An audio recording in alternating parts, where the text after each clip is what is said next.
사순절 기간을 보내고 있습니다. 우리 오늘 집사님이 기도하셨지만 우리 천안함 당시 일이 있었을 때가 바로 사순절 기간이었습니다. 제가 예배를 이렇게 군목 생활을 하면서 주일날인데 예배를 이 교회에서 드리지 않은 적이 딱 한 번 있습니다. 주일날 이 오전 예배를 당연히 교회에 있어야 되는데 교회 안에 없었던 적이 딱 한 번 있는데 바로 그때 유영승 목사님이 예배를 이제 평택교 예배를 인도해 주시고 저는 내려가서 그 무대 앞에서 우리 입관하는 장병들 주일날 아침이었습니다. 3명의 입관과 예배를 인도했던 기억이 있습니다. 그래서 그날 아침엔 딱 한 번 제가 주일임에도 그렇게 예배를 안 드렸는데 교회에서 안 드렸는데요. 아마도 제가 보냈던 사순절 기간 중에서 가장 그 사순절을 뜨겁게 그리고 어떻게 시간 가는지 모르게 그렇게 보냈던 아마 제 일생 일대에 있어서 더 이상 경험할 수 없는 아마 그런 사순절이었던 것 같아요. 우리 집사님 기도 때문에 제가 잠깐 그때 그 사순절 기간이 생각이 나서 여러분에게 이렇게 말씀을 드리면서 오늘 말씀을 시작하고자 합니다. 그 일이 이제 있고 나서 그 후에 제가 백령도에 갔는데 거의 지금으로부터 한 10여 년 전쯤인데요. 제가 33살이 되었을 때 이렇게 짧게 썼던 글을 이번 설교를 준비하면서 찾아서 읽어 보았습니다. 그때 그런 생각을 했었습니다. 예수님이 33살에 돌아가셨는데 내 나이가 지금 33인데 나는 과연 지금 뭘 이루고 있는가? 라고 하는 그런 질문이었어요. 아니 뭘 이루기는 한 걸까? 그런 내용에 대한 사색을 이렇게 제가 적은 글이었습니다. 여러분들은 33살에 무엇을 위해 무엇을 하며 살고 있었습니까? 기억도 안 나죠? 그렇죠? 33살 33 그때 뭐 하셨습니까? 이 세상의 역사를 보면 의외로 33살의 생을 마감한 위인들이 여러분 참 많이 있습니다. 그렇게 다들 큰 업적 하나씩 이루었는데 나는 지금 여기 백령도에서 뭘 하고 있는 것인가? 그런 생각을 그때 잠깐 했었습니다. 여러분 아무튼 잘 아시는 대로 알렉산더 대왕이 33살에 죽었습니다. 유럽과 아프리카 그리고 중동 그 지역을 통틀어 그 넓은 지역을 단 10년 만에 정복한 그런 대단한 왕이었죠. 그가 정복한 지역마다 그 지역의 그 특성을 살린 어떤 토착화 정책 그런 거를 폈습니다. 그 젊은 나이에 어떻게 그런 일을 이루었을까 참 놀랍기 그지가 없어요. 아르헨티나의 전 영부인이었던 에비타, 여러분 에비타의 그 삶을 영화로 그린 에비타라는 영화를 혹시 보셨나요? 저는 그 영화를 고등학교 때 친구가 가서 봤는데 그때는 참 그 영화가 지루하고 제 옆에서 본 친구는 막 눈물을 흘리면서 보더라고요. 그 여자 친구였는데 그냥 저스트 걸프렌드였죠. 저스트 관계가 있는 건 아니고 여자친구였는데 그 친구는 막 눈물을 흘리면서 보는 거예요. 근데 저는 아주 졸리고 지루하고 그런데 나중에 이제 이 여인이 아르헨티나에 끼친 영향이 어마어마하다는 것을 알게 됐죠. 그런 말을 했죠. 무슨 말을 했습니까? 나를 위해 울지 말고 아르헨티나를 위해 울어라. 예수님도 그런 비슷한 말씀하셨죠. 나를 위해 울지 말고 내 자녀를 위해 울어라. 그 에비타도 33살에 죽었습니다. 우리나라에도 33살에 죽은 훌륭한 분들이 많이 있어요. 먼저 엄마야 누나야 강변 살자. 나보기가 역겨워 가실 때에는 이 시들을 지은 분이 누굽니까? 김소월 시인입니다. 1902년에 출생해서 1934년에 돌아가셨습니다. 아름다운 서정시로 우리 애달픈 민족의 한을 달래주었죠. 나중에는 본인이 운영하던 그 동아일보 지국이 이제 파탄이 나면서 그렇게 시리에 빠져서 나날을 보내다가 음도 자살을 하고 말았습니다. 하지만 그분의 시는 지금까지도 우리에게 가장 큰 영향을 주는 그런 시인 중에 한 분입니다. 한 분만 더 소개하자면 1754년에 태어나서 1786년에 33살의 나이에 요절한 신학자였던 광암 이벽 선생이 있습니다. 한국 천주교의 기초를 놓으신 분이고 그 이승훈을 중국에 보내서 세례를 받게 했던, 북경에 보내 세례를 받게 한 사람이며 다산 정약용에게 이 기독교의 영향을 준 그런 인물입니다. 예수 믿은 지 3년 만인 33살에 많은 박해 가운데 고생하다가 흑사병에 걸려서 그렇게 돌아가셨습니다.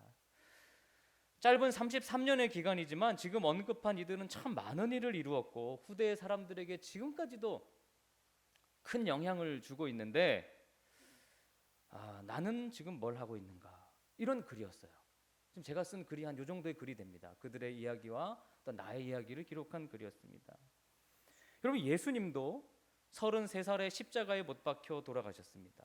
돌아가시기 직전 예수님은 이 6번째 유언의 말씀을 통해서 다 이루었다, 이렇게 말씀하셨어요. 다 이루었다. 뭐 하나도 부족한 것이 있는 게 아니라 전부를 내가 다 이루었다. 사람들의 조롱과 멸시가 가득했던 십자가 위에서 이 말씀을 하셨습니다. 비참하게 피를 흘리는 그 고통의 순간에, 아니 그게 무슨 다 이루는 순간이에요. 수치스럽고 고통스러운 그 가운데 다 이루었다. 오늘 이 다 이루었다라고 하는 것이 무슨 의미인지 저희들이 한번 말씀을 나누고자 합니다. 오늘 본문의 30절 말씀을 여러분 다시 한번 읽어보도록 하겠습니다. 본문 30절 말씀입니다. 시작. 예수께서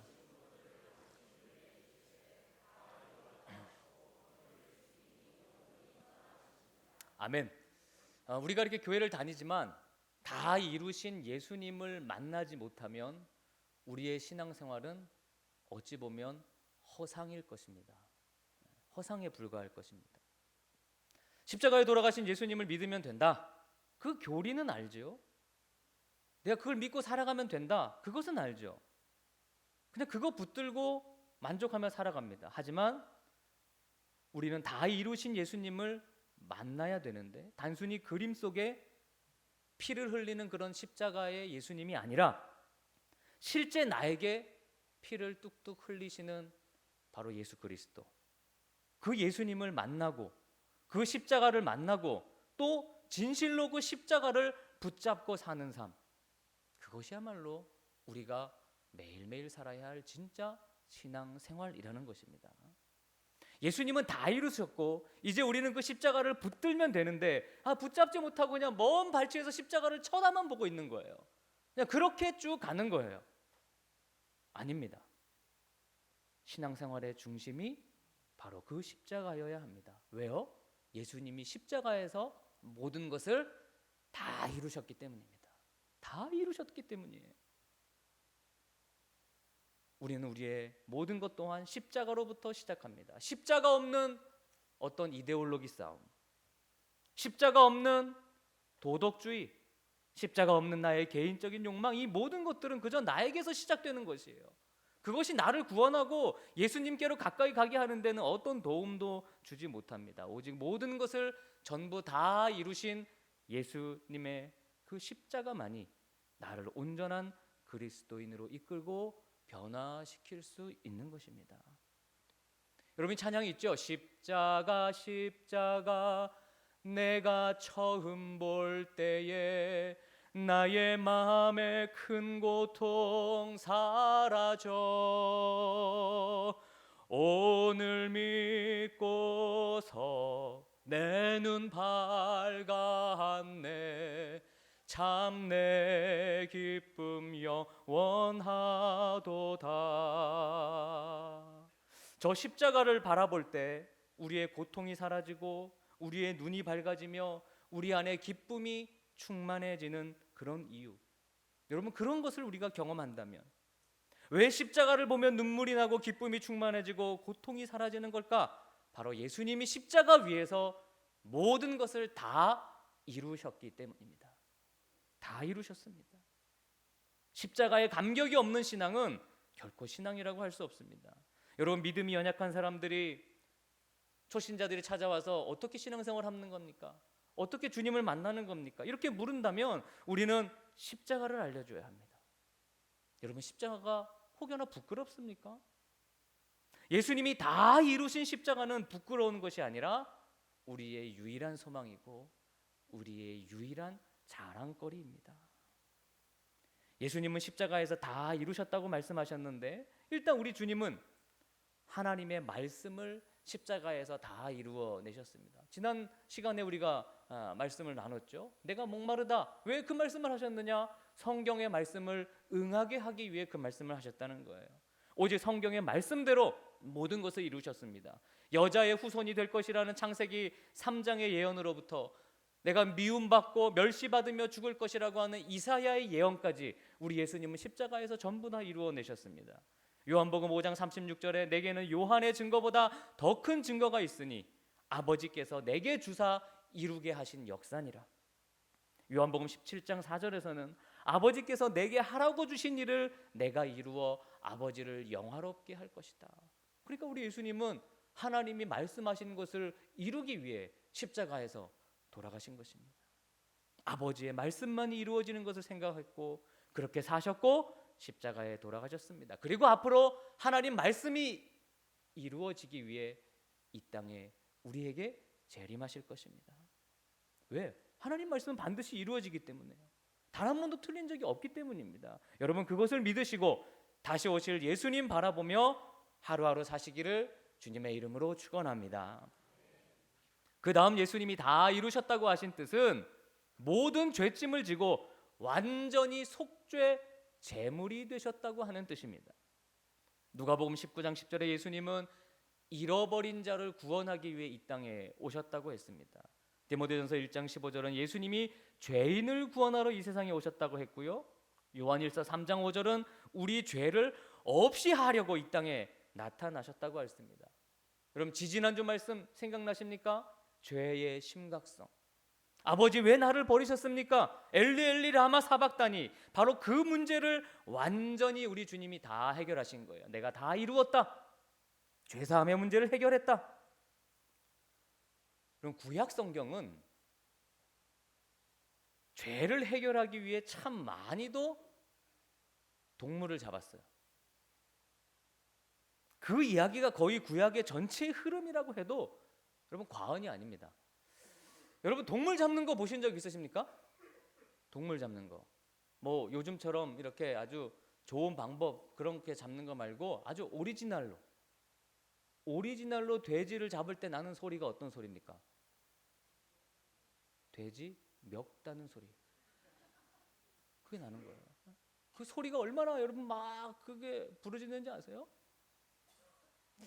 2015년에 제가 이사단에서 근무할 때 크리스마스 전날 저녁에 연대 목사님들과 군종병들과 함께 전방 초소를 전부 위문하러 가고 있었습니다. 저는 조수석에 앉아 있었고 운전석에 지금은 전역한 김동휘 목사님이 김포교회 차를 운전하고 있었는데, 월곤면 근처를 지나고 있을 때 갑자기 앞에 그 밤에 새끼 고라니가 탁 갑자기 옆에서 튀어나오는 바람에 그냥 쳤어요. 근데 이게 새끼니까 목이 부러지면서 차 밑으로 팍 들어갔어요. 다다다닥 소리가 나면서. 아주 리얼하게 지금 묘사해요. 제가 거기 앉아 있으니까 차 밑으로 들어간 거예요. 깜짝 놀랐죠. 차를 세웠어요. 뒤에 따라오던 강화교회 우리 차도 깜짝 놀라서 섰어요. 내려서 보니까 이 고라니는 목이 부러져가지고 그냥 꿈틀대면서 피가 아주 흐르는 거예요. 근데 여러분, 그렇게 크지 않은 고라니였음에도 불구하고요, 그 도로를 따라 흐르는 피가 아주 흥건해요. 쫙 흘러가는 거예요. 끔찍했어요. 그날 이후 이 운전하신 목사님은요, 그 성탄절 전날에 루돌프를 치어 죽였다는 죄책감에 얼마나 오랫동안 괴로워하셨는지 몰라요. 그 크리스마스 이브날 그 고라니를 쳐가지고 괴로워하셨어요. 맨날 며칠을. 여러분, 그렇게 작은 고라니 한 마리만 죽어도 그런 많은 피가 나오는데 구약시대 제단에서는 얼마나 많은 재물을 잡았습니까? 그 끔찍한 동물들의 죽어가는 소리와 피로 가득했겠죠. 그것을 바라보면서 사람들이 무슨 생각을 했겠어요? 얼마나 무섭습니까? 내 죄가 참 크다는 것, 그리고 하나님의 진노가 대단히 엄중하고 무섭다는 것을 깨닫고 느꼈을 것입니다. 한편으로는 저 동물의 죽음을 통해서 나의 죄를 용서해 주시는 그 하나님의 은혜 감사하고 찬양했을 것입니다. 여러분, 죄에 대한 바른 인식 없이는 성경적인 그리스도인의 삶을 결코 살 수가 없습니다. 하나님이 어떤 분이신지를 정확히 알려면 하나님이 죄를 어떻게 다루셨는지를 보면 우리 하나님 이런 분이다 라는 것을 알 수 있어요. 죄에 대한 통렬한 깨달음 없이는 은혜도 없고 은혜가 임하지도 않습니다.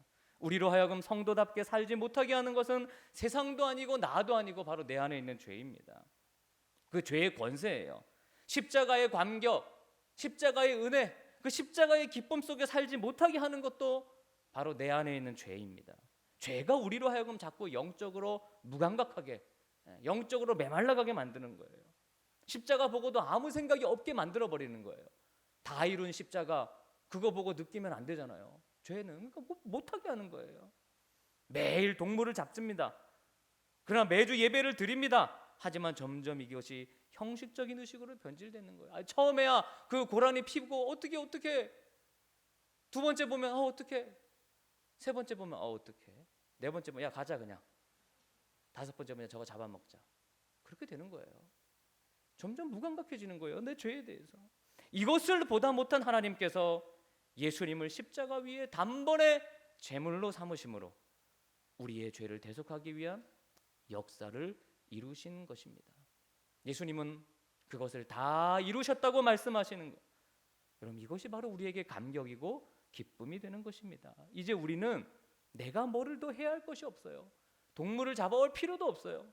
죄인들에게 필요한 것은 오직 예수 그리스도께서 행하셨던 그 십자가의 대속을 바라보고 믿고 의지하는 것뿐입니다. 우리를 구속한 것은 금이나 은같이 없어질 것들이 아닙니다. 오직 흠없는 어린 양 예수님의 보혈임을 오늘 말씀을 통해 다시 한번 깨달을 수가 있습니다. 죽어가는 세상 영혼들에게 유일한 소망은 돈이 아닙니다. 그럼 정치가 아닙니다. 병고침이 아닙니다. 오직 속죄하시는 그리스도의 보혈임을 믿으시기를 축복합니다. 그 외의 것은요 다 우상일 뿐이에요. 오늘날 우리 교회가 피 묻은 십자가를 버릴 때 교회도 무너지고 이 땅에서 교회의 흔적도 사라집니다. 여러분 예수님이 십자가에서 다 이루신 것을 믿으십니까? 정말 믿으십니까? 그렇다면 우리가 더 할 일이 없습니다. 하나님의 은혜를 받기 위해 예수님이 하신 일 외에 뭔가 더 하려고 발버둥 안 쳐도 됩니다. 우리에겐 십자가 은혜만으로 너무나도 충분합니다.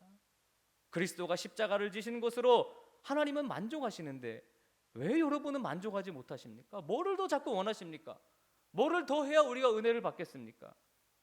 우리가 평안해지는 길도 오직 하나요, 은혜를 받는 길도 오직 하나요, 죄사함 받는 길도 오직 하나, 바로 십자가에서 피 흘리신 그리스도를 바라보고 나의 죄사함을 믿는 길입니다. 예수님이 모든 사람을 속죄하신 것이 다 이루신 일이라면 우리가 그것을 믿고 속죄함 받으면 우리 또한 다 이룬 인생입니다. 사람이 죽는다는 거, 인생을 마무리한다는 거, 그 의미가 좀 다르죠. 생이 끝났다는 것과 일을 마쳤다, 이것은 의미가 좀 다른 것입니다. 사도 바울은 예수님의 삶을 온전히 잘 따랐고 마지막에 디모데후서 4장 7절에 나의 갈 길을 내가 잘 마쳤노라, 그렇게 말씀했습니다. 물론 그 길이 쉽지 않았죠. 여러분 이 세상에 살았던 수많은 인생 중에 내가 마지막 죽을 때 유언으로 모든 걸 다 이루었다, 이렇게 유언할 사람이 누가 있겠습니까? 예수님밖에 없죠. 하지만 적어도 저와 여러분이 죄사함의 은혜를 알고 피 묻은 십자가를 알고 죄사함을 받는다면 우리는 다 이룬 것입니다. 할렐루야. 우리는 다 이룬 겁니다. 여기 아직 구원받지 못한 상태로 앉아있는 분들도 있을 것입니다. 십자가의 은혜를 내 마음에 아주 뼈저리게 경험하지 못한 분들도 많으실 겁니다. 여러분 회개하십시오. 죄인임을 인정하십시오. 그리고 믿음을 가지십시오. 십자가에 달리신 분이 하나님의 아들이며 그 피 흘리신 죽음이 바로 나의 예수님 없이 살아온 삶을 인함이었다는 것을 깨닫고 회개하십시오. 아무리 강철 같은 심장을 가진 사람이라도 피가 묻은 예수님의 십자가의 사랑을 알고 나면 어린아이처럼 우리는 예수님 앞에 무릎 꿇고 나의 죄를 고백하지 않을 수 없고 눈물 흘리지 않을 수 없는 겁니다. 아까 제가 불렀던 찬송가 2절을 보면 주 십자가 못 박힘은 속죄함 아닌가 그 긍휼함과 큰 은혜 말할 수 없도다. 사랑하는 여러분, 다른 것은 다 몰라도 되는데 십자가의 은혜만큼은 교회 다니면서 꼭 체험하시기를 주님의 이름으로 간절히 축원합니다. 마지막으로 이제 우리가 말하고 자랑할 수 있는 것은 십자가뿐이라는 것을 오늘 가상 7원 6번째 말씀을 통해 깨닫게 됩니다. 세상 사람들은 모두 뭔가를 성취하기 위해서 분투하고 교회에 와서 그것을 위해 기도도 합니다. 때로는 인생 살아오면서 과거를 돌아보면 내가 아무것도 이루지 못했다고 생각하면 괜시리 인생이 괴롭고 힘들다고 합니다. 뭔가 자랑할 만한 업적이 있어야 성공한 인생으로 생각해요. 온갖 직함이 적힌 명함을 줄 때 목에 힘을 줍니다. 집에는 감사장과 표창장 그런 것들을 가득가득 전시해 놓고 스스로도 보며 다른 사람에게도 보여줍니다. 죽고 나면 다 쓰레기로 버려질 텐데, 결국 다 없어질 텐데, 인생의 의미가 거기에 달린 것처럼 이 세상 사람들은 다 살아갑니다. 그렇게 살아가는 우리에게 예수님의 다 이루었다는 그 말씀은 여러분 가히 충격적이에요. 아니, 예수님이 명함에 새길 무슨 직함이라도 있으셨습니까? 벽이나 벽장에 놓아둘 상패나 명패가 하나 있으십니까? 나는 이것을 이루었다고 보여줄 만한 것이 있으십니까? 저는 오늘 이 설교를 준비하면서 사무실에서 이 부분에 이뤘을 때 갑자기 눈물이 터졌어요. 그냥 제 눈을 막 감고 이 두 손으로 가리고 막 울었어요. 한참을 울었어요. 누가 사무실에 들어올까 봐 문을 잠궈버렸어요. 그리고 간절히 기도했어요. 하나님, 나는 목사인데도 십자가만을 자랑하지 못했고 한낱 버려질 업적을 자랑했습니다. 내가 한 일을 자랑했습니다. 제가 주님 전하며 살겠다고 신학교 들어간 지도 벌써 20년이 지났는데 예수님의 제자들보다 예수님을 따른 그 시간보다 훨씬 더 내가 예수님 따른 시간이 긴데, 하지만 여전히 저는 부끄러운 욕망을 품고 그것이 부끄러운지도 모르고 살아갑니다. 주님 용서해 주세요. 저는요, 그동안 이 십자가만을 자랑한다는 것을 형식적으로 얘기했던 것 같아요. 근데 이 말씀 준비하면서 제가 깨졌어요. 제 마음이 막 터졌어요. 내가 십자가만을 자랑하지 못했구나. 이 말씀의 진정한 그 말씀의 의미를 비로소 알게 되었습니다. 그래서 주님께 약속했어요. 주님, 십자가만 자랑하겠습니다. 저는 십자가만 자랑하겠습니다. 업적에 목숨을 걸고 업적의 결과물에 집착하는 나를 주님 깨우쳐 주세요. 예수님의 뜻을 찾아 신실하고 정직하게 살아가며 십자가만을 전하는 것이 진정한 성공이고 성취라는 것을 알게 해주세요. 나는 아무 자취도 남기지 않고 주님 안에서 살다가 주님의 십자가의 자취만 남기게 해주세요. 그렇게 기도했어요. 저도 모르게 막 기도하게 됐어요. 근데 여러분, 우리가 이렇게 살려면 내가 죽고 십자가의 예수님이 내 안에 사시지 않으면 이건 불가능한 일입니다. 이 안에 죄가 너무 크거든요. 이건 잘 되지 않는 일이에요. 십자가 예수님이 내 안에 오셔서 나를 주관해 주시지 않으면 나의 자아가 결코 죽을 수 없습니다. 사랑하는 여러분, 십자가에서 다 이루신 모든 것을 다 이루신 우리 예수님만을 바라보기를 소망합니다. 우리 예수님의 십자가만을 자랑하다가 우리 예수님 만납시다. 제가 오늘 너무 무겁고 도달하기 어려운 주제를 던졌습니까? 결코 그렇지 않습니다. 예수님은 반드시 오셔서 우리에게 물으실 것입니다. 지금부터라도 여러분의 신앙생활을 다시 처음부터 시작하십시오. 아예 우리의 본질부터 다 뜯어서 새롭게 시작해야 합니다. 그래야 다 이루신 십자가가 여러분에게 헛되지 않은 매일마다 새로운 은혜와 감격의 십자가가 될 것입니다. 그 십자가를 전함에 부끄러워하지 마시고 담대히 십자가만 전하고 자랑할 수 있는 저와 여러분 되시기를 주님의 이름으로 축원합니다. 우리 함께 찬양하기를 원합니다. 만왕의 왕 내 주께서 왜 고초당했나, 날 위해 죽으신 그 십자가 보혈을 생각하며 내가 십자가만 자랑하겠다고 하는 마음으로 함께 찬양하겠습니다.